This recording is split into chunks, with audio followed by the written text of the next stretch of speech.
আজি কিছুদিনৰ আগতে কাম এটা থকাৰ কাৰণে আমি সকলোবোৰ মানে মই, মোৰ মানুহজন, দেৱৰ আৰু শাহুমা আমি চাৰিও গৈছিলোঁ ডিব্ৰুগড়লৈ বুলি। গতিকে হাতত যিহেতু সময় বহুত বেছি আছিলে, কামটো ৰাতি আছিলে, গতিকে আমি ভাবিলোঁ যে জগন্নাথ মন্দিৰৰ পৰা এপাক আহোঁগৈ বুলি।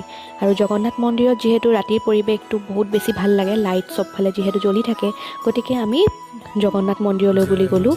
আৰু এইটোৱে নহয়, মন্দিৰ হওক নামঘৰ হওক, আমি যেতিয়াও যাওঁ চাবচোন আমাৰ মনটো একদম শান্তি লাগি আহে, নহয়নে? আপোনালোকৰ বাৰু এনেকুৱা হয় নে নহয় জনাবচোন কমেণ্টত। মন্দিৰলৈ গ'লে বা নামঘৰলৈ গ'লে মনটো খুব বেছি ভাল লাগে। যিহেতু আমি গৈছিলোঁ জগন্নাথ মন্দিৰলৈ, মই ভাবিলোঁ যে আপোনালোককো মই তাৰ ৰাতিৰ পৰিৱেশটো দেখুৱাওঁ, যিহেতু বহুতে হয়তো দেখা নাই ৰাতিৰ পৰিৱেশটো, বহুতে দিনতেই গৈছে, নহয়নে? গতিকে আপোনালোকৰ কাৰণে অলপমান মই ভিডিঅ' কৰি আনিলোঁ। আৰু ইয়াত চাওকচোন, ইয়াৰ পৰিৱেশটো কিমান বেছি শান্তিপূৰ্ণ দেখিছেনে আপোনালোকে? আৰু লগতে আৰু বস্তুবোৰ ইমান বেছি ইয়াৰ চিজিল বস্তুবিলাক, চেণ্ডেল থ'বলৈও কিনাৰৰ ফালে ইমান ধুনীয়াকৈ বনাই থৈ দিয়া আছে, যাতে আপোনালোকে অকণো অসুবিধা অনুভৱ নকৰে।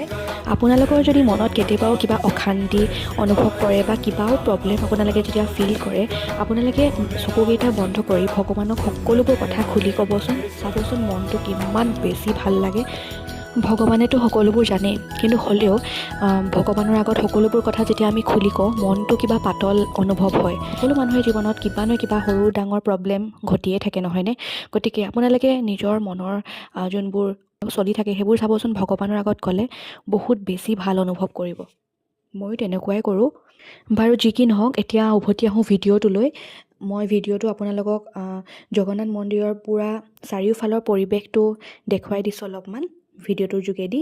ভিডিঅ'টো চাই আপোনালোকে কেনেকুৱা পালে কমেণ্টত লিখিব। আৰু লগতে যদি আপোনালোকৰ আজি এই ভিডিঅ'টো চাই ভাল লাগিলে, তেনেহ'লে লাইক, শ্বেয়াৰ আৰু ছাবস্ক্ৰাইব কৰি দিব। আৰু যদি ফেচবুক বা ইনষ্টাগ্ৰামত চাই আছে, তেনেহ'লে প্লিজ মোৰ পেজখন ফ'ল' কৰি ল'ব। তেনেহ'লে আজিলৈ আহিছোঁ। মই পুনৰ উভতি আহিম এটি নতুন ভিডিঅ'ৰ সৈতে। আজিৰ ভিডিঅ'টো চোৱাৰ বাবে বহুত বহুত ধন্যবাদ।